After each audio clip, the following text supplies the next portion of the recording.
Sabrina can't go forward. Boniface is back and inside the final 200.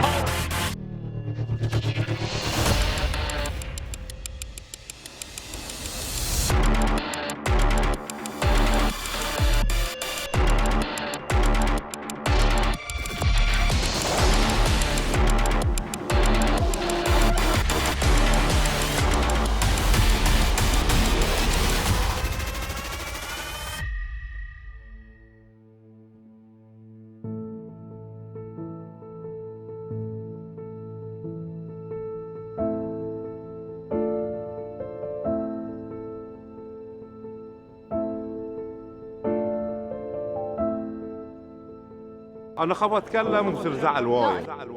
السكوت عمره ما يوصلنا النتيجة، والكلام أحياناً يغنينا عن أشياء وايد. ما أدري، أنا قاعد أفكر. بس بعد تتفقون أحياناً الأفضل نظل ساكتين. نحن على قولتنا the sport of the world ما عندنا هالثقافة. الأفضل نكون حذرين، كلامك صح، ولا الأفضل نكون واثقين؟ أتمنى يعني إن يحطون ثقة فينا إحنا. الثقة مهمة بس نفس الوقت لازم نكون واعيين. يمكن ما أدري. لازم نكون واضحين. شو أقول لك؟ ما عندي كلام. باختصار لازم نكون منتبهين. ليش مو بشرط؟ الكلام إذا ما كان فعل بيضل كلام. ما أقدر أتكلم صراحة. وإذا ما نقدر على الفعل لازم نضل ساكتين. ما أدري، أنا أحب أتبع لك مرة ثانية. عرفتوا الحين متى لازم نتكلم ومتى لازم نضل ساكتين؟ حلل معك لأن أنت تعرف تحلل، لازم تحلل صح. 9 below 0 between horses with byline currently 3 wide just in behind the... يعني أتمنى إنك أنتي بعد يعني تكوني على قولتنا في نوع من الأمانة الإعلامية. And then Aslan and inside the final 200. أنت فيلمك السوا بس لا تجيب لي بروكن هورس تقول لي صلحة.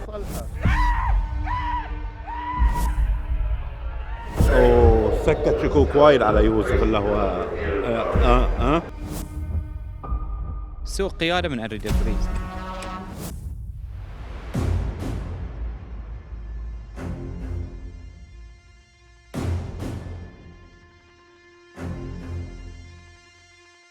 اليوم الشوط ممكن يخوننا في وايد اشياء. شلون؟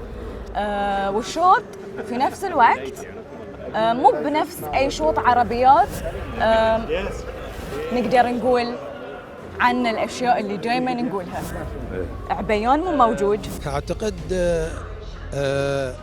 مدرب فوزي ما غامر بعبيان، فالظاهر انه عنده ثقه في كحيلان ومزرير 1797 اعتقد يعني، ولو ان اليوم يعني هذه افضل كاس جلاله الملك يعني، اعتقد انه عنده الثقه يعني. فلما تعور عبيان يعني حسيتوا انه لا عادي كحيلان ومزرير يكفي ويوفي، ولا لا كنتوا تحتاجون عبيان حق كاس الملك اليوم؟ خصوصا ترى ما تدري ايش طبعا بيصير. اذا كان كاس الملك انت تحتاجين الى كل القوه اللي موجوده. وجودك حيلان ومزرير اليوم ما اعتقد انه بيغير في النتيجه شيء. اتوقع انه بيكون مرشح الابرز اليوم في الريس، وان شاء الله اتمنى يمشي في صالحنا السباق. وجود نيل مع كحيلان ومزرير يمكن يقلل فرصته. الملوك عادي، عرفني الملوك نصدر عادي البحرين وعرفت صباغنا عدل. ما يعرف العربيات عدل.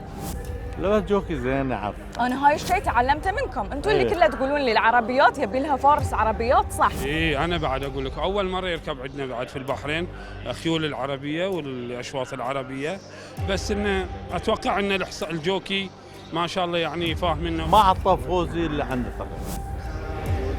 بس ليش ما اعطى حسين مكي؟ مدرب اللي هو هشام يبي يبدل يمكن. المدرب اللي هو هشام يبي يبدل يمكن، ما ادري، ما في سبب. ما يصير. لا اؤمن انه ما في سبب. الله يهديك. او كان كنتوا على امل ان عبيان يشارك وبتعطونه حق حسين وعبيان تعور، فبس ظل كحيلان ومزرير على النيل. ما ادري عن اي شيء، انا بس اشوف اسمي في الليسته مسجل يوم 3، ما اتكلم يعني. زين طبيعي كنا بنتوقع اسمك مع كحيلان ومزرير، انت الخبره في العربيات. هو حسين ما شاء الله عليه يعني غالب عليه وفاهم هالحصان. انا توقعت اليوم ان حسين بيركبه وما شاء الله فاهم الحصان، بس يعني وجهه المالك والمدرب اليهم اليوم كاس كبير يعني جلاله الملك، وحبوا يمكن يغيرون الجوكي. لا حسين مكي بعد ما عليك صور، عنده اشواط زينه اليوم ان شاء الله، عنده سمسير، عنده صابرينه. ليش نيل ما نختار فمأمنين نيل؟ عليه. شنو السبب؟ بس يعني نيل ترى عرفت صباغ البحرين وجوكي هني عايش هني. ما عنده مشكله، ما عنده مشكله، صان يقعد ويفنش، شو المشكله؟ اشوفي عادي، ما عنده مشكله ويا العربيه. بقول لك نفس المشكله مع تشارلز. على تشارلي بيشوف في عمره ما ركب، هذه راكب برا. وثانيا هذه ما عطى فوزي الا 100% يعني راكب في تمرين، راكب في قلم. زين كحيلان ومزرير يشيل الفارس ولا لا؟ ولا لا كحيلان ومزرير يحتاج الفارس اللي يعرف شلون يمشي في الشوط؟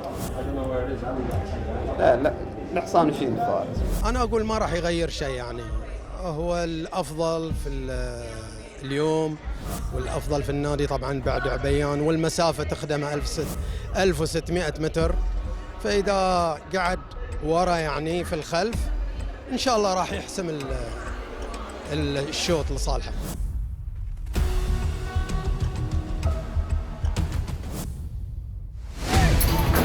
And they're off for the King's Cup for the Arabian Breds, and they're racing over the 1600-meter journey and getting plenty of. لنفترض الشوط محسوم لكحيلان ومزرير، نقدر نقول اللي بينافسه كحيلان عافص 1695، خصوصا ان عبد الله فيصل فضله عن البقيه.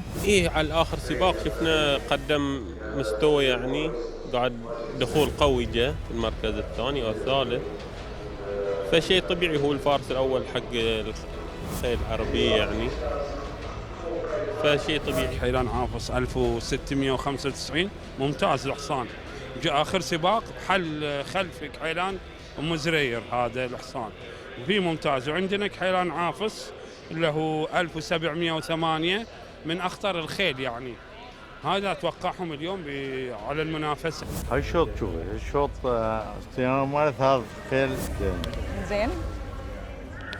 كان عفص وكان عفص الثاني. ايه. وكان مزرعه اللي ما فوز. بينهم الشوط. 1995 blue white jacket right alongside Alham. يعني خيل يوسف البوعينين لا حظوظه ضئيلة يعني في الشوط، لأن عندنا 3 جياد ممتازين يعني. ما أتوقع أن إذا بيجي رابع مراكز. صح، هم أقوى. أنا بالنسبة لي مشاركتك شرفية ونحاول، مو بغلط أن نحاول. فرصته ضعيفة يوسف بوعينين من خلال الجلابي 1791 وكحيلان والحمداني 1746. أنا أذكر يوسف بوعينين عنده صقلاوية 1733 كلاس 1. العام الماضي نزلها بس شوط جلالة الملك. ما أدري شنو في السنة ليش ما نزلها ما أدري.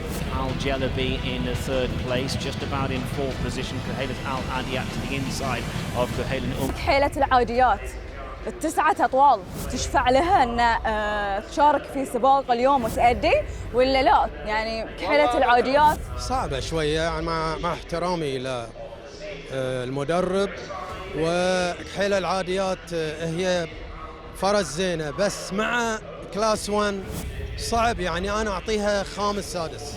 فرس طيبة بس يمكن يأثر عليها السباق اللي طاف. لو مرتاحة أسبوع يمكن أنا أتوقعها بتكون خطيرة. ليش لا؟ ساعات القياس يكون بعد يمكن ما كانت بنفس مستوى الخيل اليوم، بس إن شاء الله تأمل أن كحيلان أم زرير بيكون قد المهمة ويكسب الشوط.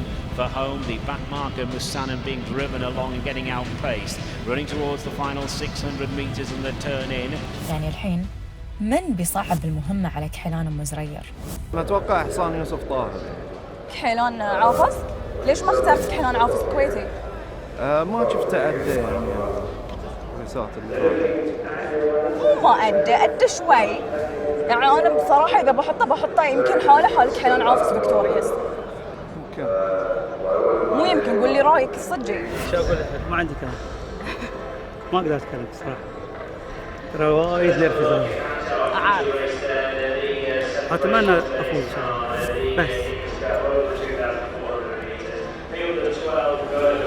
وهاي المرة الأولى اللي أشوف فيها يوسف طاهر متوتر كذي. هل لأنه يبي يحافظ على لقبه؟ صحيح، بس اليوم في اختلاف. الموسم هذا في اختلاف. KHK فرض سيطرته على جميع السباقات. Now in the yellow striped jacket, Kuhailat Al Adiyat is getting a seam through up on the inside. Well, was hoping to, but has had the barn door closed in its face. Running now towards the final 300 metres, and it is Kuhailat Nafas 1708 who's now in the clear, but also in the clear is Kuhailat Zareh on the wide outside. And here comes Kuhailat Zareh in the hands of Neil Callan to pounce and claim the advantage over Kuhailat Nafas 1708 in second. So Kuhailat Zareh had to wait for a run, got the run and comes home in front in the King's Cup. Kuhailat Zareh is the winner. فوزيش خلى في العربيات خلاص. شو الموسم كله؟ الشوط صار بطيء. عبد الله الشوط صار بطيء. بس كذي انت تشوف شنو سووا في كحيلان، شنو سويتوا انتم في كحيلان ام زرير. ترى انحكر. ليش راح داخل؟ بس الصراحه نيل شاطر. شوفوا شلون طلعه. I asked him to go inside between 2 horses. There was loads of room. He wasn't up for it, so I thought, okay, you know, with Arabians you can't force them. You got to play them at their own game. So he didn't want to go between them. The door didn't shut, but he just didn't want to go in there. So I just sat up on him, let him come on back underneath me, switched him out, and I knew once I gave him daylight that he was just going to take off. بس الحمد لله قلت لك يعني قبل ما حد بيغلب أريحية. صح قلنا يفترض يفوز، بس بعد نفس الوقت قلنا أول مرة نشوف نيل في شوط العربيات. If you look at my record on Arabian racehorses, if you Google it, I used to ride a lot, and my percentage on Arabian racehorses was about 85%. I won the Arabian World Cup twice. I won the Arabian Derby in England. I won the Oaks. So I won a lot of Arabian races on those Arabian horses. So I know how to ride them. I knew this horse was better than those horses, so I knew we could win. طبعا وايد زين. دليل مصدر جوكية بالبحرين. فرق السماء والأرض صح؟ شفت كحيلة شلون انحكرت؟ لا هو كان مفتوح شويه بس بعدين سكر. كان مفتوح الفرس في مجال يدخل بس بعدين سكر. ولا كان في مجال هل كبير الجاب؟ هل كبير؟ كذي يعني يمكن اوكي. مشكلة حد كان برا راسك حيله يطوف بس الباقي ما يطوف. سبحان الله. ليش تميت يعني؟ هي تبي تطلع ما حصلت قبل بندوا عليها خلاص هناك داخل ميته. ليش يروحون داخل؟ صح. كله 7 رتب في الشوط. تعالوا من برا. لا بس واضح انت تقط روحك داخل. ايوه صح بس هو في كان مجال انا هذا اللي اصريت انه يجي داخل يطلع ويجي الجوفي بس لما شافني خلاص واصل سكر. هذا اللي صار.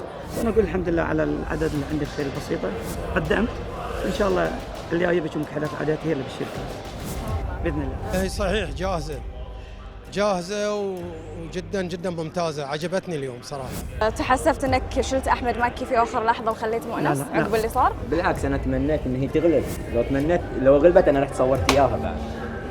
بالعكس اتمنى لان تغلب. هذه عندها مستوى متصدر الفرسان في عمان.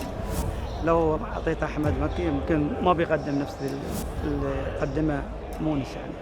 مونس جوكي محترف. اتمنى يعني ان يحطون ثقه فينا احنا. اتمنى يعطونا الثقه احنا نركب. ايش كنت تقول حق حسن؟ شفتك تعاتب شوي. من؟ حسن يعني قلت له انت المفروض خلاص يعني خلاص انت مشيت بس ما تخليه يعني يخليك فريد المفروض تضكه لانه هو ويا الجماعه. ايه لانه هو بعد الشابك كان في اليمين يوم يضرب شابك حصان اليمين بيروح كذي. لا هو الشابك عند النيل كان باليمين ضرب شابك في وجه الحصان يعني بعد شابك الحصان لو بتلاحظين ما بدل المفروض يبدل شابك إلا على اساس ذي بس كل واحد خبره الجوكي شاطر قلت لك كان ساعه جدا حصان راح يقلب زين شوط جوكي زين جدا. يمكن حق هاي السبب فوزي اختاره حق هاي الشوط يعرف ايش بيصير فيه. لا صار حتى بحسن مكي. He was a good winner and like I say not only me riding for His Highness Sheikh Sultan but His Highness Sheikh Khalid it's nice to get a win for him too. يلا بس نجتهدوا في العربيات اكثر الموسم الجاي. ان شاء الله ولا فوزي ترى حصل شيء زين. حصل شيء زين. فوزي خلهم شيء لو سمحت. اوكي. لا مو تنقيه. قرعه؟ قرعه. انا اول شيء هون طالب. مليون احسن خلينا نكون واكيد بيغلب. انا اعطني اروح انقيه واغلب. نطالب بهاي الشيء عيال؟ اللي امر الشيخ عيسى والشيخ ناصر انا تحت امرهم. اللي امروني امر. انا اتمنى يعني انا ودي انه يطلع لي بطل زين واشارك في خارج. وعندي امال ان خيرنا تقدر تسوي برا.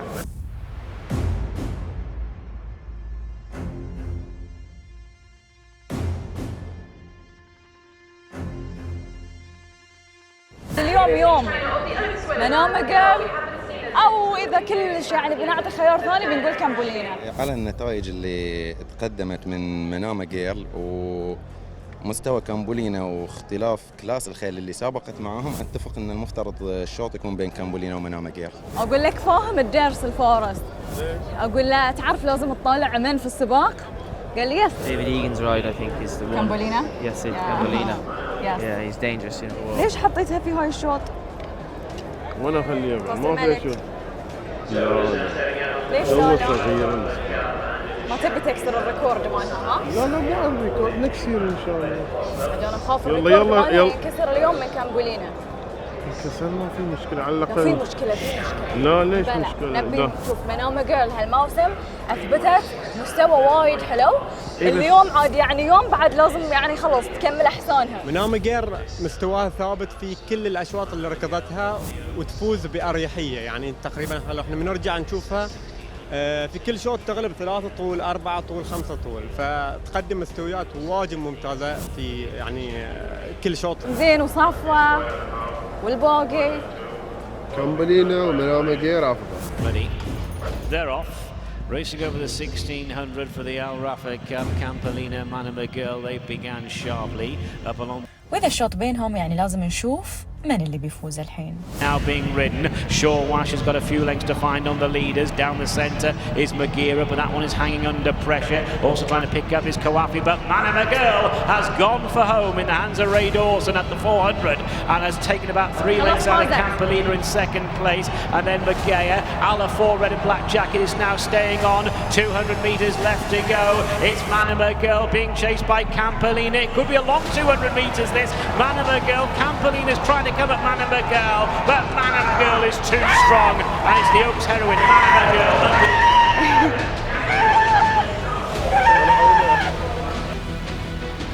فوز مستحق للفرس منامة غير، الفوز الرابع على التوالي.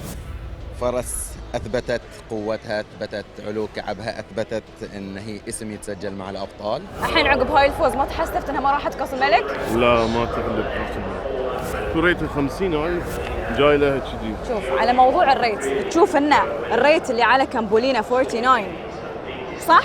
ايه ولا لازم كامبولينا اعلى؟ ليش اعلى؟ كامبولينا انا فرس مالي 42 فير تشوف الاثنين ها؟ بعد وزن كامبولينا معطينا 7 كيلو، انا 57 هي 62 5 كي جي. يمكن عامل الوزن أثر عليها، بس مثل ما توقعنا ان الشوط بيكون محسوم بين منامة جيرل وكامبولينا، وهاي اللي صار بالضبط. منامة جيرل. When David Egan was riding was my danger, and I could keep him boxed in and probably get first running. But you know what? She's travelled around really nicely. She's quickened up and she's not done a whole lot in front. She's wandered around a bit, so she's probably still a little bit more to come on mentally, which is exciting. انا اشوف الفارس اليوم كان واجد ذكي. لو بنرجع احنا الى الشوط بنشوفه من دخلنا المستقيم بدا يحرك في منامة غير وهرب عن كامبولينا، فلو انتظر انا اشوف كان كامبولينا راح تسبب خطر في هاي الشوط عليه.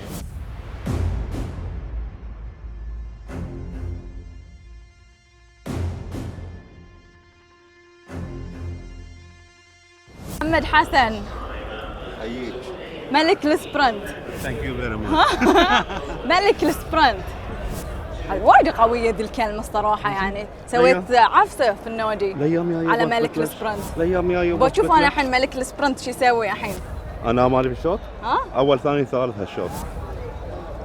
اوشن ستار اول، ابن عربي ثاني، واصيل ثالث. عسل؟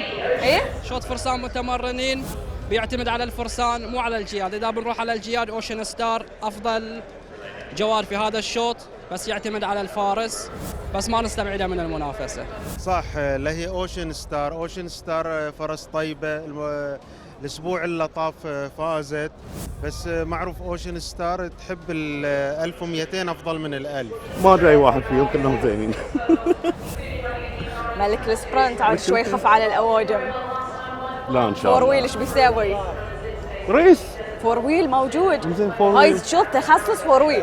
والله المفروض هو يفوز على حسب مستواه، بس هالموسم شارك مشاركتين ما قدم فيها المستوى المطلوب، بس من اليوم انه يرجع مستواه الطبيعي. ان رجع مستواه الطبيعي بيكون صعب احد يهزمه رغم اعلى وزن، لان الحصان يمتلك سرعه وصعب انه احد يتغلب عليه في هذه المسافه. ممكن حصان مرتاح فترة طويلة ما سابق، خبرة إبراهيم نادر أكيد كان مجرب الجواد في التمارين أو مودي الجواد القلب. أتوقع هو من الجياد الخطيرة. ما قدم. باور ترين، عطني عيب باور ما ترين قدم. السنة. فايتر بايلوت بعد لا تقول لي ما قدم. حصان قوي، آخر أسبوع ما قدم مستوى جيد، بس راح نشوفه اليوم مع هذه الخيل.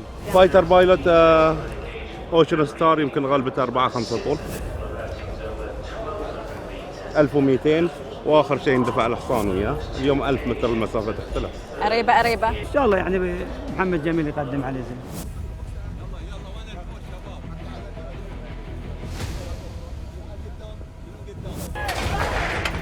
And they're racing 1,000 metres, the journey in front of them, and beginning sharply in the centre was Ibn Arabi. Four-wheel drive is burning up the turf to the far side from Power Station. London look down the centre, to the right is Swindler in the red colours. يعني الحين من بيكون خطير على محمد حسن؟ اللي بيكون خطير علي انا بكون يصر ياخذ اليوم يوسف طاهر، سويندلر وعريبه. سويندلر وعريبة فقط. لا غير.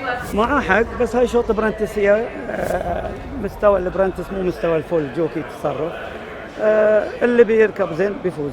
وشلون تقدر تغلب سويندلر وشلون تقدر تغلب عريبة؟ رسمنا الخطط وباقي التوفيق بيد رب العالمين. شنو الخطة عشان تغلب سويندلر؟ بتشوفينها ان شاء الله. قول لي يومها. بخلي الفرس قدامك تروح. اللي هي اوشن ستار قدام سويندلر. قدام سويندلر. وقريبه من قدامه. مو محاط له حساب يعني اكون وياك صريح. سويندلر. Desert Gulf is getting a tow along down the far side. Off the pace fighter Pilot, followed by Ariba, and last of all is Ocean Star. As they head down towards the halfway marker on the near side, it is Swindler leading. في امل سويندلر يفوز؟ سويندلر ممكن، ما في شيء غريب في هاي الاشواط. السنه عبد الله الحواج متوفق مع المدرب يوسف طاهر، له فرصه جدا قويه ظهور الحصان في الموسم الماضي، بس بيكون عامل اللياقه يمكن عنده ارهاق اكثر. الخيل اللي مشاركه اليوم الخيل الممتازه عندها فتره ارهاق، الوحيد المرتاح فور ويل درايف مع فارس متمرن متالق ابراهيم نادر. الحين بيبين في السباق، انا اقول افضل جوكي عندهم افضل برنتس، المفروض يقدم اذا هو على مستوى الماضي، واعلن مدرب ذكي وما يبي الحصان، لا عارف الحصان زين صح. إيه. واختار له جوكي طيب، هذا احسن اختيار. ديزرت جلف مع احمد مكي، نقول لا. طبعا احمد مكي مع ديزرت جلف بعد بكل فرصه جدا طيبه. احمد مكي هاي السنه شفناه متالق في اشواط الفرسان متمرنين، عنده فرصه اليوم جدا قويه، ثقه المدرب هشام الحداد. المسافه قصيره عليه، بس شفنا الاسبوع اللي طاف كان توه قاعد يبتدي انه يقدم مستواه الحقيقي، ممكن اليوم يتطور اكثر، وخاصة فوق الفارس أحمد مكي من أفضل الفرسان المتمرنين.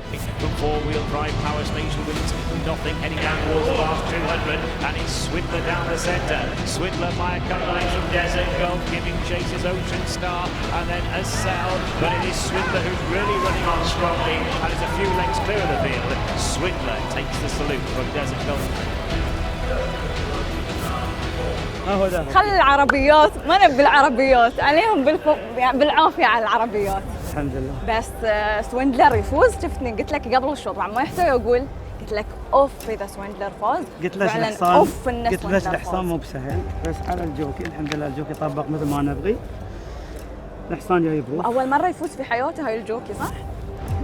ما ادري والله. اي اول فوز لا بعد، اول فوز حق سويندلر واول فوز لا. لا اليوم جينا بارزين، انا جاهز والحصان جاهز. ايش كثر ساعدك سويندلر اليوم؟ ايش كثر؟ ساعدني بصراحه ما قصر. يعني بس تايمينج كنت وياه والامور طيبه، يعني طلعت ومرتاح، انا مجود انه مرتاح، هو مرتاح، انا قاعد مرتاح، وبس ما بديت حركته يعني ستيب باي ستيب، اللي هو اوريدي الحصان انا ادري انه فيه خلاص، يعني كانت الخيل حسيت حسيت اوريدي الخيل قريبه مني شوي كانت، بس انا اي دونت كير يعني، لان حصاني مشحون انا عندي في ايدي، فانا رايح بكل ثقه. خبرتك انا قبل الشوط قلت لك السنه عبد الله الحواج متوفق مع المدرب يوسف طاهر، حصان ممتاز وعنده كلاس، بس على اللي سمعنا وبعض اللقاءات اللي شفناها خصوصا للمدرب هشام الحداد difficult to train هاي الحصان. نقول عافية على يوسف طاهر، ترفع على القبعة. مو كسورا فيك، سويندلر لما كان المفروض يكون بطل، بس نعم. يمكن كان صعب وايد ان احنا نشوفه بطل. ترى وايد زين، عنده تالنت جاي. بس انت ليش استسلمت منه الموسم اللي طاف؟ لا ما يرضى يتمرن على الفرق، ما يرضى يتمرن. اقتنعنا انا وابو حمد انه احسن له يروح البر هناك. اوكي، هاي كان السبب انه خلاص تخليته عنه وخليته يروح هناك، بس معناته يعني كان خيار صحيح. كان صحيح. خيار كان خيار ابو حمد. اخذ القرار سمو الشيخ ناصر. الشيخ ناصر يدري انا كفاحي مع الخيل ما ايس، فاخذ قرار مصيب صح، يعني ويابه عندي تعبت انا عليه وايد، لأن وصل الحصان يركض ويدش البوابات، واظل اشكر بوابات الانطلاق الشباب، هم لهم دور كثير في الحصان انه عودوه يدش بسهوله. بس ما شاء الله عليك جبت سويندلر صح؟ لازم الواحد يدرس خاص مع عدل. وسويندلر مرتاح؟ يعني انا قلت حق السيد ذاك الاسبوع اذا يركض بربع مستواه اللي كان في عليه في لندن ما حد يغلبه هنا في البحرين. كفوا على يوسف طاهر. يوسف نعم، ارفع له القبعه يوسف واحمد. ارفع على القبعه من قلب اللي خلونا نشوف سويندلر من عقب ما كانوا الشيخ ناصر وفوزي الموسم اللي طاف يائسين منه. اكيد، يعني ما شاء الله يوسف ابدع مع هالحصان وسكت شكوك وايد على يوسف اللي هو يعني الحمد لله. شنو يعني في ناس قالوا هو ما يقدر يدرب ثير بريد، هو ما يقدر، اكو ثبت لهم. صح. حصان. ثبت لهم مو مع وبحصان. اي حصان. أيوة. الحمد لله ان اتصال سمو الشيخ ناصر بس اسعدني، التعب كله حقيقه يعني، لان الحصان كان مؤيس منه، حصان صعب التعامل معاه في الشغل، صعب شلون الشغله، فتعودنا في امور كثيره طبقناه والحمد لله في سر داخل احنا عرفنا وين والحين الحمد لله. ابي اعرف السر. لا ها؟ هاي لازم انا اقولها بعدين حق سمو الشيخ ناصر، يعرف الشيخ ناصر بس ان شاء الله. بسأله شنو السر واقول حق الناس. لازم. انا رايح جاي للفنش بكل ثقه، يعني بكل ثقه جاي للفنش، يعني من طلع تقريبا اول 400 متر خلاص جاني فيلينج غير طبيعي فيها لحظه. بس خيل محمد حسن وين؟ اوشن ستار اللي غلبت سويندلر الاسبوع اللي طاف وين؟ ما حد سوى الاوردر الا هو حسين اصغر بس. يعني الفيفورت عندنا في الاسطبل اوشن ستار قاعده اخر واحده، وزين اللي قدرت تخلص الاسبوع ثاني. وانت كنت تبيها قدام سويندلر؟ انا كنت ابيها قدام. انت سمعتي يعني انا ما يحتاج اشرح لك. زين يمكن ما كانت تقدر تكون قدام سويندلر. ليش ما تقدر؟ شنو قالوا الفرسان؟ شبت بالبوكس. اي ما تقدر، سوت شيء يعني، كان مو غلط الفارس ولا؟ يصير بعد. Down the straight towards the last 400, and now David Egan presses the button on What a Welcome. It's What a Welcome who's putting it to wait forever, those two. They've moved on from the long-time leader, McCann. Zazine is trying to stay on down the outside, heading down towards the last 200 metres, and dueling for the lead are Wait Forever and What a Welcome, and they've got about 4 lengths on Zazina, deep inside the closing stages, 100 metres to go. What a Welcome now mastering Wait Forever close home. What a Welcome goes on to win. أولاً سيد ألف مبروك إلى المالك يوسف العيس على الانتصار، يستاهلون انتصار جاء بعد مجهود وعمل. حصان انتقل من اسطبل جليل ملاح إلى رجع إلى عند فوزي ناس، ما أعتقد كان فوزي ناس برجعه لو ما كان شايف فيه شيء مناسب إلى الشوط أو إلى سباقنا. اليوم نشوف انتصار مسافة خلينا نقول اللي ما توقعنا انه يسويها. عرفت تبي الكؤوس؟ روح حق فوزي. ها؟ عرف شلون يتصرف ينقذ روحه اخر لحظات.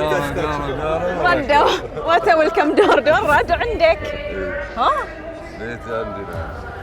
صراحة يعني كفو على وتا ويلكم، نرجع نشوفه كذي، بس الحين اصلا وتا ويلكم ليش رد روح مفوزي؟ اتمنى انك انت بعد يعني تكوني على قولتنا في نوع من الامانة الاعلامية، وان هذا ينقل. اللي صار في موضوع وتا ويلكم كان خطأ. اوكي طبعا انا ما احمل المدرب ماله، انا احمل المالك.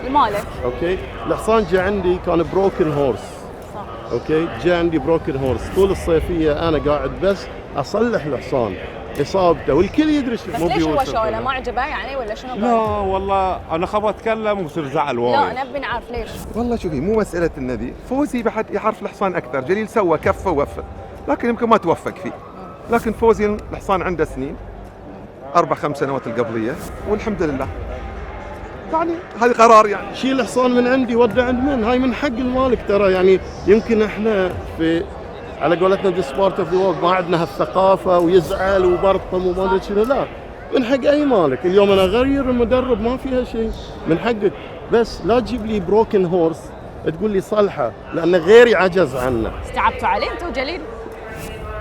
يعني هاي لعبه السباق. اوكي جاني المالك مع الاسف، يعني الكلام اللي قاله المفروض ما كان يقوله. يعني تبي تشيل حصانك شيله، ودع عند اللي تبغي، بس تقول لي انه جتني اوامر، لا هذا هالكلام مو مقبول، وخليه يسمع هالكلام. وغير هاي الشيء يعني انا ابي اعرف. انا جانا الاسطبل قال سمو الشيخ ناصر طلب الحصان، فما دام سمو الشيخ ناصر طلب الحصان تفضل برسم الخدمه، الله يوافقك ان شاء الله. إذا أبو حمد طلب حصان إحنا ما نقدر نقول له لا. ما كان يوسف العيس على فكرة، عشان عن الحلال والحرام ما كان يوسف العيس اللي كلمني، اللي كان عبد الله أخوه هو اللي جا كلمني، وجاء مع السايس مال فوزي للصبل قال نبغي نشيل الحصان. عندنا أوامر إن نشيل الحصان. قال لنا سمو الشيخ ناصر طالب الحصان. يعني اتصال إن سمو الشيخ ناصر طالب الحصان. وانا نعرف ابو حامد اذا يهدي حصان مستحيل يرد ياخذه. اعتقد جليل سوى يعني اللي عليه، ولكن يمكن ما توفق في الحصان. الحمد لله يعني تغير، وعادة هذه يعني انت يوم اللي تشوفين الحصان ما يمشي معه واحد بدلين له يتغير، مو يعني اول مره ولا اخر يعني مالك يسوي كذي، وايد ناس يعني. فانا اقول الشغله اللي صارت عيب، بس هذا الكلام اللي عندي. وتول اوردر انا ما ينقصني اي شيء ان انا اغلب بهذا الحصان. زين الحين انت ايش سويت ويا وتا ويلكم؟ هاي شغلك ولا شغل جليل؟ لازم اعرف. شغل هشام. شغل هشام. ما نعرف شنو السر اللي عند هشام الحداد. يعني وش اقول لك سيد، الجواد رجع اليه مره ثانيه وقدر ينتصر مره ثانيه من اول سباق يشارك وياه. صح ان مستوى الجياد اليوم اقل من مستوى اللي كان يغلبها في المواسم الماضيه، بس الحصان السنه شفناه تقريبا منتهي، يعني الحصان اكسبايرد ويرجعه الى المركز الاول لا مو شيء سهل. مثل ما قلت لك سيد، في النهايه يعني فوزي ناس نعرفه يملك كل الامكانيات اللي هو يرجع حصان، ما بقول لك انه يحيي الميت، بس انه هو اليوم رجع حصان من كنا نشوف نتائجه مذبذبه، اليوم بين يعني اهدي هذا الفوز حق سيدي سمو الشيخ ناصر على هالحصان. على هالحصان، يعني كرم اعطانا اياه ما شاء الله. الحمد لله رب العالمين. وتا ويلكم واحنا نعرفه قبل ما كان حصان سهل. صحيح. بس اليوم هاي الشوط مناسب كان انه هو يكون فيه. على والله انا اشوف بعد يبي اطول. بعد؟ يبي اطول. احنا نعرف وتا ويلكم يعني نفسه طويل.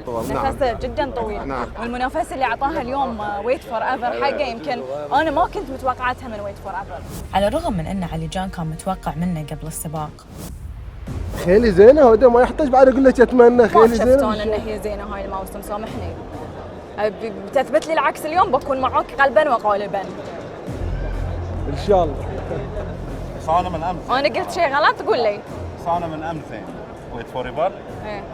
كان في البيت تشيك كان حصان يعني كنا مو مساوي. عاد مو لان علي الحين وقف. لا والله.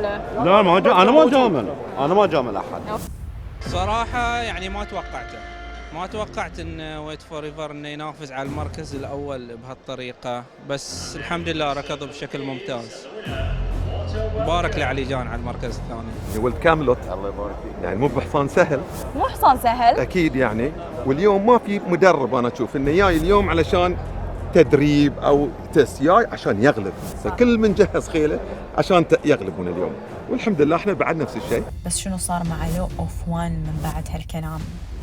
اليوم نحط دائره على وتا ويلكم. والله اخر تمرين له كان رايح وايد زين. هو اللي نحط عليه دائره؟ ولو اوف وان. ها؟ لو اوف وان. هو لو اوف وان.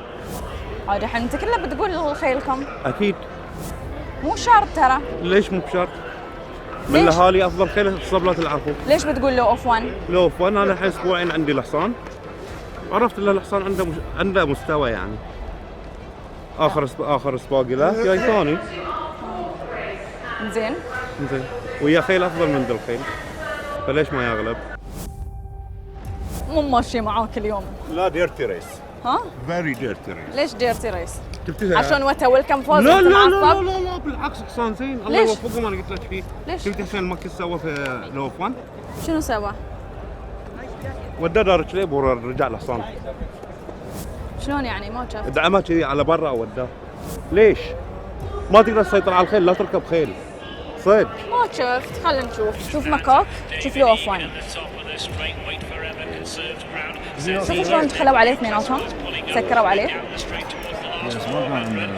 انطر راح نشوف مكوك شلون بيرد يدش عليه. ايه. شنو نسمي هاي؟ لا يعني موقف؟ في ستيوارت كوايري ترى. في؟ ايه. نادوهم؟ ايه. لا ما في ستيوارد على شوط وتا ويلكم، قال لي لا ما في.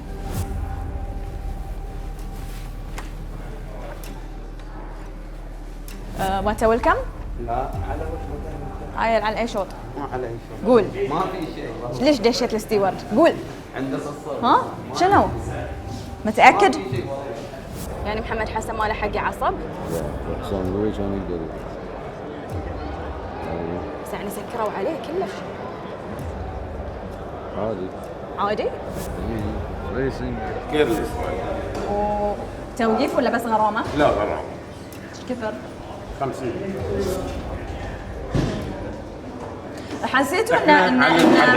حسيتوا ان لو اوف وان اصلا كان تعبان وواقف، يعني ما تاثر وايد من اللي صار؟ ديرتي ريس. لا ذيك المره سووا نفس الشغله ويا سول اوردر. ديرتي ريس هذه مو بريس. هاي موضوع ثاني. يعني انا صح لو لا احنا على الحدث الحين رحنا الحدث مو ميجر بس كيرلس وايد. خلاص احنا هاي اللي نشوفه. بس ما اثر على نتيجه لو اوف وان ولا تكه؟ لا ما أظن.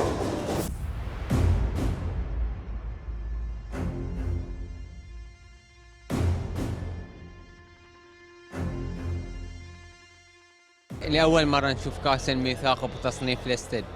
اليوم نقدر نقول ان الشوط صعب على اغلب الخيل. لا باستثناء باي لاين سابق مع هذا الخيل باوزان 60 كيلو 62 كيلو. هو مجرد ان تغيير الشوط من جروب الى جروب 2 محلي الى ليست الدولي.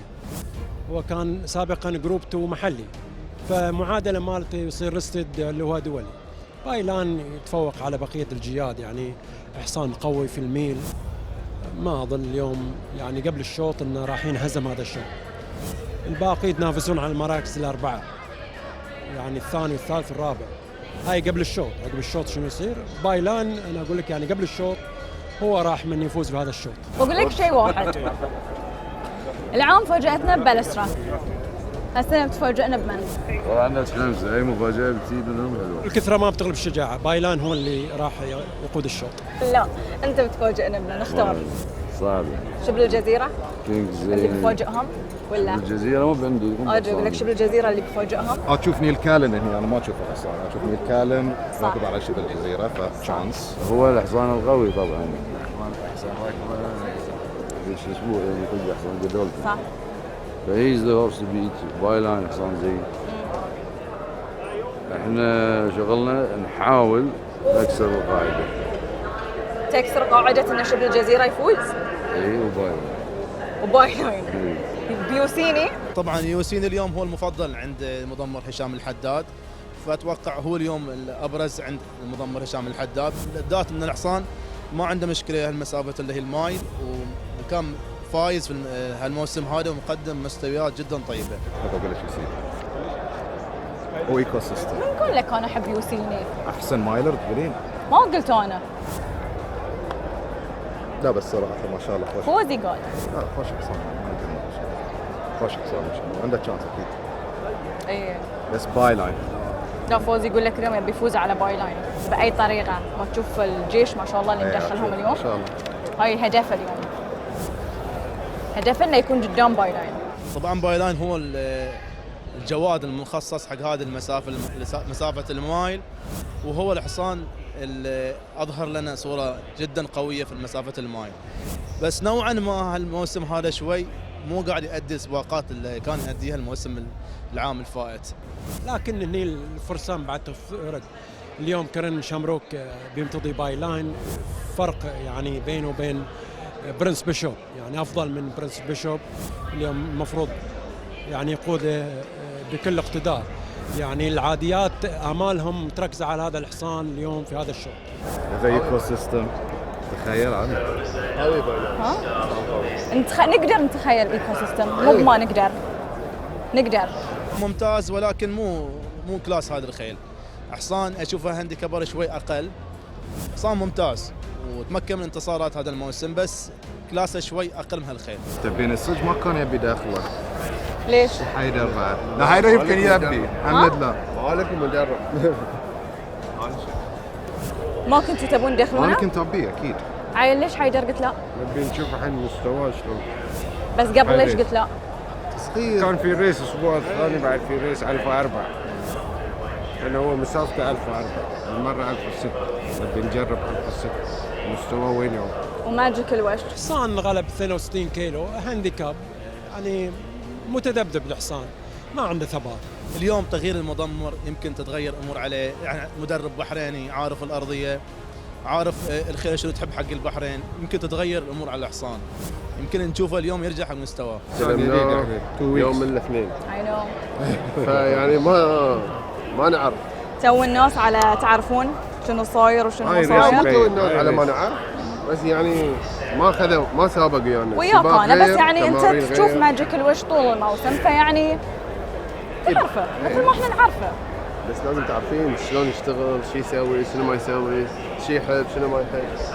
ما بتعرفينه في 5 ايام. مثل ايكو سيستم ركب ضدهم. تشوفي باي لاين وتشوفي خيل فوزي، هاي اللي نختصر الكلام. باي لاين مستواه ثابت. شبل الجزيره. باي لاين. باي الافضليه حق باي لاين. باي لاين اللي تقولون. بس اليوم انا استسلم. اللي يبي يغلب الشوط لازم يغلب باي لاين. Start must be about 10 or 12 lengths off the speed. They have 800 metres left to go, and it is Cheval Al Jazeera and Sonia Henny. These two force the pace. Ucini up along the inside, 9 below 0 between horses, with Byline currently 3 wide. إذا باي لاين خسر. قلت لك اللي يبي يغلب لازم يغلب، ان شاء الله لازم يغلب باي لاين. اي بس اذا احنا نقول كذي معناته يعني نعطي باي لاين هني افضليه. هني. اي اكيد هني باي لاين. اعلى شوي بعد؟ لا هني. بس انت كسرت قاعده باي لاين من قبل، تحتاج تكسرها مره ثانيه؟ اليوم كاس الملك. اي اليوم مهم تكسرها، لان عاد عقب اليوم يعني بعد خلاص لازم ما حد يتحكى. اي خلاص. لان عقبها عقب ما انت كسرت تحكي لنا وايد. اليوم بس انت تحكي. لا ما بتحكى. Behind these Ecosystem is under a ride back in mid-division. Magical Wish being popped a question, followed by Beach and Baganel in the yellow and black stripes behind a wall of horses for ahead of Kinks. They've got 400 metres left to go. Over on the far side, Cheval Al Jazeera pounced on now by Ucini. Takes over from Cheval Al Jazeera.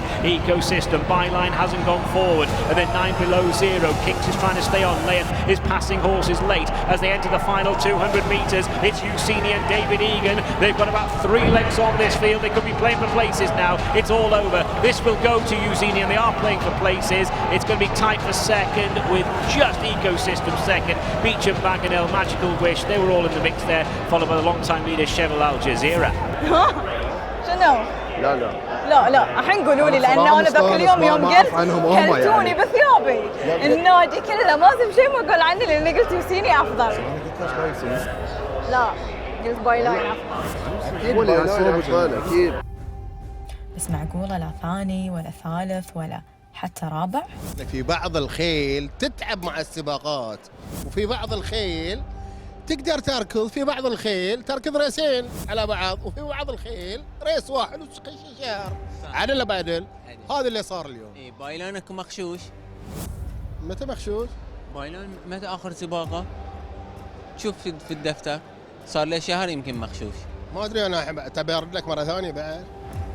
سيد يا سيد بعض الخيل تركض، تقدر تركض 10 ريسات في الموسم.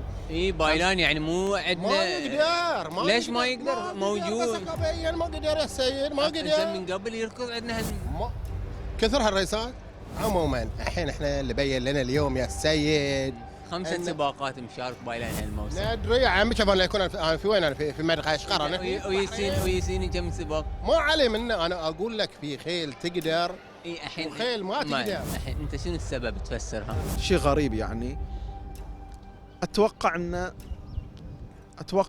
انه يعني المدرب ما اجاد انه اليوم التكتيك اللي خداه ويا بايلان ما فاد الشوط، يعني سرعه الشوط، معظم دي الامور هي ضرت اليوم بايلان المفروض يعني قبل الشوط اول ثاني خلينا نقول ثالث ماكسيموم بايلان. يعني في النهايه بايلان اللي جاي ورا هابي كرافت في 1004 وخطير في 1006، اليوم ما نشوفه في البليس علامه استفهام. يعني لو تسال الجمهور واحد يقول لك بايلان ما يصف او يتعثر الى مركز السابع وورا، ما يتوقع، فاكيد في خلل ما. الموسم هذا باين ان الحصان متراجع نوعا ما. يعني اليوم تغير الفارس بس الحصان ده هو نفسه يعني متراجع، ما له علاقه بالفارس، ما له علاقه بالفارس نهائيا. الحصان متراجع اكيد عنده مشكله نوعا ما. يعني شوف شنو بالضبط عند الحصان، نفسيا جسديا، شوف اي شيء يعني الحصان كان مو مرتاح. لكن اليوم يوم بايلاين يا ثاني وعقبه يوسيني انت هني وقفتني قلت لي ها وين يوسيني مالك؟ اي لا شوف لا اليوم كاس الملك. يوسيني طبعا تقابلوا قبل هذا في سباق ايضا، ونفس الموضوع بالضبط ان الحصان يوسيني تمكن من الانتصار بكل اريحيه، فيوسيني مو بعيد عليه كان الفوز، بس مستوى بايلاين مو هذا مستوى، مو هذه الصوره اللي احنا كنا نتوقع المفروض يأديها الحصان. بايلاين ما يقدر على يوسيني. الحين هاي المرتين يوسيني يغلبه، هاي المره الثانيه لا ذيك المره غلبه في 1004. اي رجح عليه في 1006. رجح عليه في 1006. يعني اليوم يوسيني غلبه بعيد، فارق بعيد يعني. الحينها نقول لهم تفضلوا افضل مويه في البحرين. اقوى مويه. في اقوى كاس يوسيني موجود. اي نعم. صح؟ صح. غلب مرتاح. غلب مرتاح. خلصنا السالفه وقفلناها. وانا نبي نتكلم فيها، وابي بعد احد يقول لي ليش قلتي يوسيني افضل مويه. الحصان يوسيني كل ما يجي له يتطور. خش على غلبته اليوم ما حيقدر عليه في 1006. زين هدي يوسيني ايش رايك في ايكو سيستم؟ ايكو سيستم طبعا مفاجاه بالنسبه لي وبالنسبه لجماهير واجد انه جاء في المركز الثاني. الحصان هانديكاب يعني من 0 ل 80، من 0 ل 85، هذا الجياد اعلى من مستواه، بس شفناه اليوم قدم مستوى جدا مميز صراحه يعني، فهو كان اليوم مفاجاه. انه يركض بهاي الطريقه ويا خيل بهاي المستوى لا. محمد قال لي هالحصان ما يوصل 100. كفو. هاي الحصان انتاج. اسمع رأي الخبراء. هاي الحصان الفحل انتاج ابوه والحصان انتاج ابوه. ما شاء الله. ويغلب بايلان ويغلب كينجز ويغلب يوتشامب ويغلب كل شيء يعني. كفو. ركض زين بس يعني ما يقدر على يوسيني. يا كفو عليه صراحه. عن بو فوزي ما تشيل الفرحه.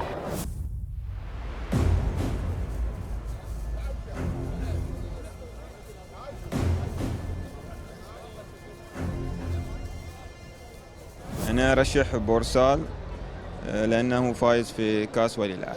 ومن بيقول غير ذي الكلام في هالشوط أصلاً؟ أنا أقول لك بولسار بيطلع ستارت بيخلص عليهم. خلاص. And they're off.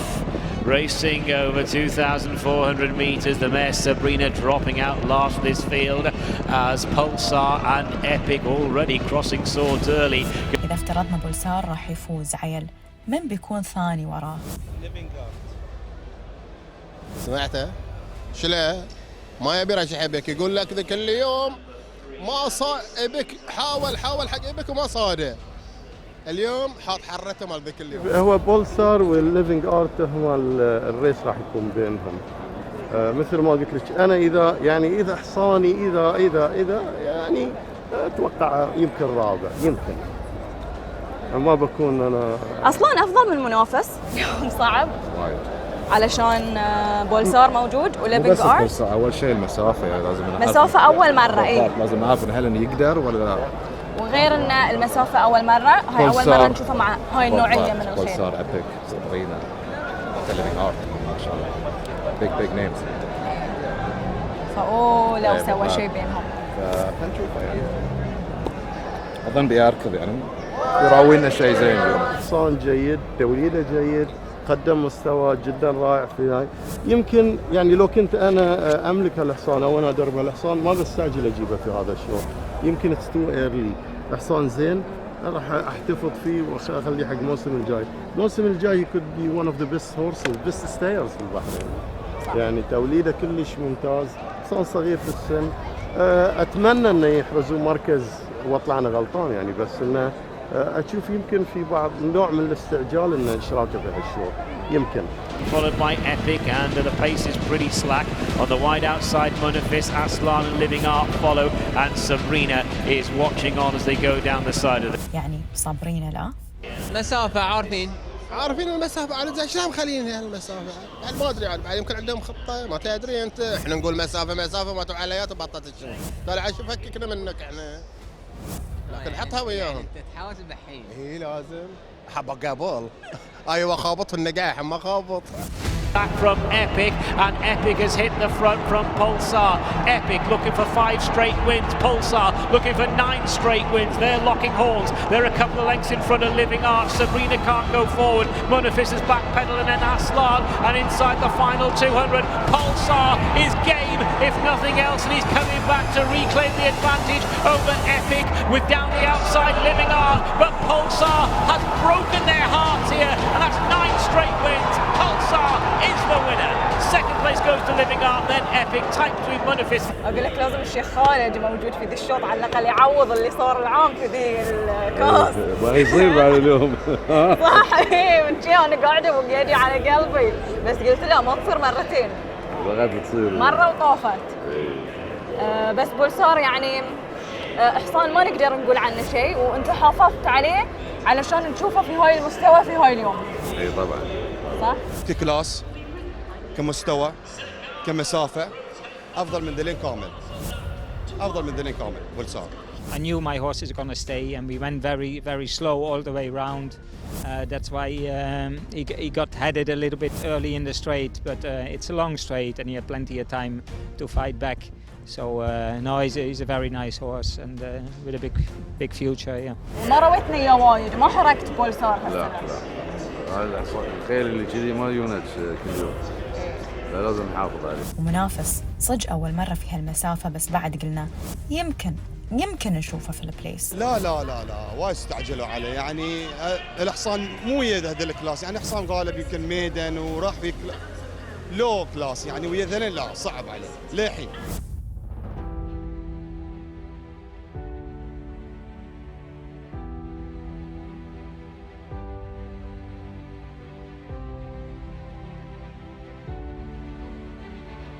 لا تخوفين زيادة زين على قلبي، راح يدق من عيني يدق بعد زايدين خوف. ليش نخاف إذا خطتنا صح لهالشوط؟ كاس غالي على الجميع، غالي على عشاق الفروسية، أقوى سباقات الموسم المحلي. ليش نخاف إذا استعدينا صح؟ ما بعرف أفكر ترى بالخطة. ليش ما نعرف نفكر؟ افضل خيل حاليا عندنا في البحرين في هاي المسافات الطويله. ليش ما نعرف نحلل؟ وليش ما اغلب؟ منافسه جدا شديده اليوم، يعني الحصان اللي راح يفوز اليوم فعلا حصان يعني راح يكون مميز. تاريخ عظيم، يوم عظيم عندنا في مملكه البحرين. من اللي بيصنع التاريخ؟ We are in it to win it. من اللي لازم نحط له حساب. ما تقدر تختار حصان معين في الشوط. عيل من حقنا اذا تمنينا خايفين. انا اخاف، انا طول حياتي ما اخاف من اي شيء.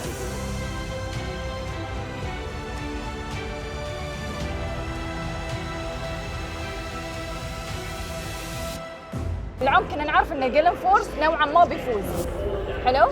فيعني لا السنة مفتوح. اليوم هالسنة لا الشوط وايد صعب. يمكن هالسنة في اعتقد ان الملاك استثمروا في خيل طيبة، من الخيل اللي قاعدة تشارك كلها مستواها ممتاز، كلهم ما شاء الله مقدمين، يعني ما في حصان ينتقص منه اليوم.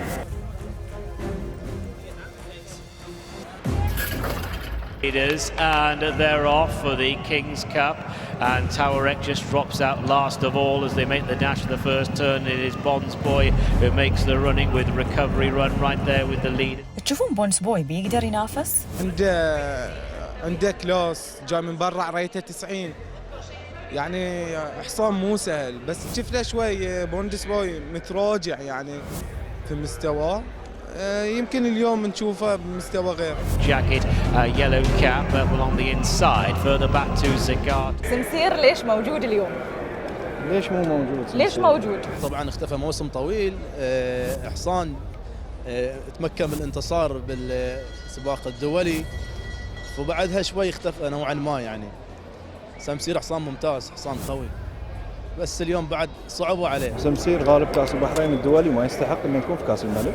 لا يستحق، ما حق ما يستحق، ما نرضى على سمسير، بس انه يعني غيبته، الاشياء اللي كانت في سمسير اليوم تخلينا ما نعرف نقول هل سمسير منافس ولا سمسير لا ان شاء الله منافس. بيسميك سمسير؟ ايه حق من؟ حق الكل؟ حق خير سمو الشيخ ناصر. لا ان شاء الله منافس، بالعكس سمسير احنا حاطين عليه أنا شخصيا أتمنى سمسم. Rayanpour is towards the back. Rayanpour is at the back of the main pack at several lengths. Long lasting. لو قلت لي اليوم تبي تغلب كأس الملك ويا العفو عاد هني ما أقول لك وايد. وليش ما أغلب؟ طبعا تقارير تابعتها انا في مضامير دبي، حصان ما ادى المستوى المفروض هو يؤدي. يعني احنا قدرنا نحافظ عليه، نراجعه في الفورم بسرعه. ان شاء الله اذا اعطانا نفس التمارين بيكون حصان زين ترى. يعني نكون واقعيين. الراسين اللي في الشوط يسوون بالديستانس تول اوردر والتقارير بس. اللي غالبين برا على 2-4. بروبر ستي اب. Otto gets a shout as they leave the back straight behind them, and then comes Mars Landing, who's been. نظرتك حق اثنين. إذا عرفت نظرتك لهم يمكن أنا أحسم الشوط من الحين. ريكفري رن. بتقول اليوم هو فرصته الأكبر في الشوط. مستحيل تستبعده من الترشيح، اصلا ريكفري كواقع لو قدم سباق بعد رجوعه من السعوديه، قدم سباق اليوم مرشح اول، بس العوائق اللي صادته ممكن في السفر، ما تحمل السفر، هني اثرت عليه، بس اتوقع ان اليوم لا بقدم افضل. اذا رجع على مستواه قبل ركضته الاخيره اي. والاخبار تقول يا فوزي انه رجع. اذا رجع حصان خطير، اللي بيضقه حصان بطل. ريكفري ران ولا راينبور؟ راينبور. حصان يجيد هذه المسافه، صاحب المركز الثالث الموسم اللي فات، اتوقع انه بيكون له كلمه اذا مشى طبق الاوردر بشكل صحيح، لان حصان السباق اللي راح ما قاعد ما تمركز في المكان الصح. Is Tower Wreck, so heading now towards the turn in and the final 600, and it's Bonds Boy in front. Bonds Boy being followed by Recovery Run. نظرتك حق تول اوردر انه لازم وين يكون؟ تول اوردر طبعا حصان قوي ما استبعده. تول اوردر من الخيول الزين اللي تترشح حتى في الشوط. حصان مو سهل، حصان عنده كلاس، اثبت لان جايه خيول زينه في المراكز الثانيه وغلب الحصان. حصان واجد زين، ان شاء الله كل التوفيق للمدرب جليل ملاح. انا بختصرها في كلمه واحده. شوط صعب. بختصرها في كلمه واحده. بتقول We are in it to win it. بس واسكت، صح؟ الحصان ما في شيء قاصر عن الخيل الباقيه. لا اوردر ما ترد الارسل. ما منه خوف. Bonds Boy being followed by Recovery Run. They're split by about a length and a half away. In third spot is Tall Order, and then zipping up the inside. عيال ونرجع لك. الواحد من خيلي، الواحد ما نبي كلاسيكال ويف. والله عادة ديفيد ايجن يختار الخيل الافضل والابرز، بس ادري ديفريس بعد جوكي يعني مو هين، يعني مو سهل. شفنا اليوم تمكن مع بانتصار جدا رائع، فما يعني مو شرط ان ديفيد ايجن اختار انه هو افضل. يعني طوارق حصان وحش كلهم الخيل، ما في احد اليوم مدخل حصان 99%، الكل مدخل الخيل 100%. سمعت عن انكورج وايد، بس ما اعرف اللي سمعته صح ولا لا، غششني. انكرج ركض مع خيل بس بعضها اقل في المستوى. حصان زين. جيمي كوين وايد مستانس منه زين، ويعني كان يلح انه يبي يركب. زقاتو اليوم بيأدي المهمة حق سمو الشيخ سلطان. زقاتو بين من اخر شوط انه عادي لو يروح البعيد بيقدم. غلب في 2000 متر، غالب مرتاح الحصان، ما كان مضغوط ولا شيء، فاتوقع اليوم زقاتو بيكون رقم صعب جدا جدا جدا، واتوقع بيكون المنافس له الاقوى طوارق. ان شاء الله زقاتو بعد البيدجري عنده حلو، اذا نشوف انه حصان من سلاله فرانكل يغلب. Now being driven along is Simsia. Meanwhile, Zagato's looking for a nice seam and gets a bit of daylight. Zagato with the white cap entering the final 400, and it's Zagato who takes over. But running on down the outside is Classical Wave with David Egan. It's Zagato from Classical Wave. They booted on from Recovery Run, and meanwhile, Encourage is trying to stay on, and Tower Wreck from off the pace with work to do. But Zagato's got a couple of lengths on them. It's Zagato from Encourage. Zagato, the winner of the King's Cup.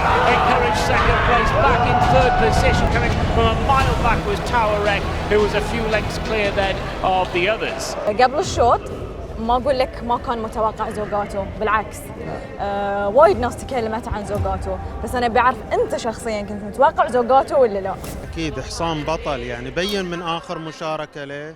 صحيح كان السباق هانديكاب بس فاز عليهم بكل اريحيه، اليوم فاز بين تطور الحصان من سباق لسباق. يعني حصان بطل، ابن بطل، ابن الفحل فرانكل، يعني وليه مستقبل وبكون صعب هزيمته هذا الحصان في المسافات البعيده في البحرين. اي نعم، بس يعني الركضه الاوليه يوم ركضوا يميع كلاسيك الويف طاق زقاتو. صح. بس الظاهر ان زقاتو تطور من بعد ذيك الركضه وفاز مرتاح في الانترناشونال سيريز. بس كنت اتوقع الشوط بينهم اثنين. قبل الشوط قلت نعم. زوجاتو من زمان تعرف. والله انا توقعت ان احسن خيلي، توقعت احسن خيلي، بس خيلي اللي جايه في هذه ما توقعت يسوون المسافه، لان كلهم كانوا يعني 2000 متر، فما تتوقع. فتقول يعني كاس ملك وكلهم حتى حصان جليل الكل يدخل. صح. فيعني يو ماست جو. هذه الله يسلمك. I had never any doubt that he wasn't going to stay the trip, so I didn't really need to have to worry about anybody else. I knew what the horse could do, so I had every confidence, and you could see the way I rode him with so much confidence that down the inside wants to feel fanned out in the straight, that he just went through everything like he just jumped into the 400. So it was a very, very top performance today. اليوم السرعة اللي سواها بونس بوي هي اللي فادت زوجاتو 100%. والله عاد هذه انا ما اعرف لها. عارف. لا بونز بوي لازم يحتاج، لان بونز بوي يحب عارف يروح المسافه. هاي ستايله زين. نعم. بس ليش؟ لان الشوط كان شوي خربط من كثر الخيل اللي فيه. خيلنا كلهم يبون بيس، كانوا كلاسيك الويف، زقاتو، طوارق قاعد اخير، مارز لاندنج، they all needed a fast pace. فاليوم البيس اللي سواه بونس بوي هو البيس اللي خدم تقريبا كل الخيل اللي انت كنت تدربها. خدم الكل. اي بس لا تقولون توقعتوا انكورج بيكون ثاني. Yes, I was. No. Yes. Why? His form is strong. If you look at his first start here, he ran a mile in a very fast time when I beat Tall Order. He ran the mile and a half when I beat Tall Order. I ride him every morning. Most mornings, 9 mornings out of 10, I would ride him at home. He's had a lot of racing, a lot of quick racing. He still felt he's not a horse to tell you in the morning where he is. هو مفاجأة الشوط انكورج لأن يعني قابلهم هالخيل، قابل طوارق قبلها وخسر من طوارق، تول اوردر وخسر من تول اوردر. يعني ويا هذه الخيل ما توقعت تحت المركز الثاني، قلت يمكن كلاسه ما يكون هذه الخيل. I thought it would definitely be placed, 100% placed, 100% in the first 3. I was very confident all week. And the way he trained, I was very happy with him. عقب السباق كل شيء يصير، عقب السباق انا اقدر نفس الشيء اقول لك كانت متوقع انكورج. قبل الشوط كنت تقول اذا انت سمو الشيخ سلطان بتخسر كاس الملك بتخسره حق من اللي كان بيفوز بجالك؟ لو ما الملك احسن من خيلي. إيه؟ انا اقول لك الصراحه إيه؟ ريكفري ران وكلاسيك الويف الاثنين. إيه؟ قلت اذا بتخسر الشوط بتخسره لهم. سوليد هورسز يسوون يعني سوليد 2004. كلاسيك الويف ايه؟ قبل السباق كانوا طوارق كلاسيك ويف المفروض كانوا هم الفيفورت في الشوط، المفروض ما كانوا يخسرون. شنو صار في طوارق؟ Yeah, he almost finished second. Only got beat like half a length. He raced for the first time with a hood today. And first time over this trip as well. First time over this trip, but he finished really well. He was a little bit surprised with the hood. He started a little bit slow. The pace was very high, and I struggled a little bit to lay up with him. صحيح، بس انت تحكي عن مسافه 2400 متر وانت فارس محترف تركب في كل دول العالم. المفترض كنت من انطلقت شوي من توصل الكوع الاول والثاني تعدل منطقه، بس تقعد حتى في نص الخيل تقدر. بس انا اشوفه هو الريفري استهتاري، يعني انت قاعد حصان مرشح يغلب الشوط، هذا الشكل يعني سوء قياده شيء مو طبيعي. But he came with a good run, and I think the winner was very strong today. I couldn't believe that I was so far clear, but I just couldn't believe how easy the horse won. I knew I felt like he could win, but I just didn't really know he could win that easy. خفت الفوز الصراحة اللي كنت تستحقه. ما قصرت، خليت بس كل يوم لابس أحمر. كل يوم بنلبس أحمر وإن شاء الله كل سنة نشوف هاي الفوز.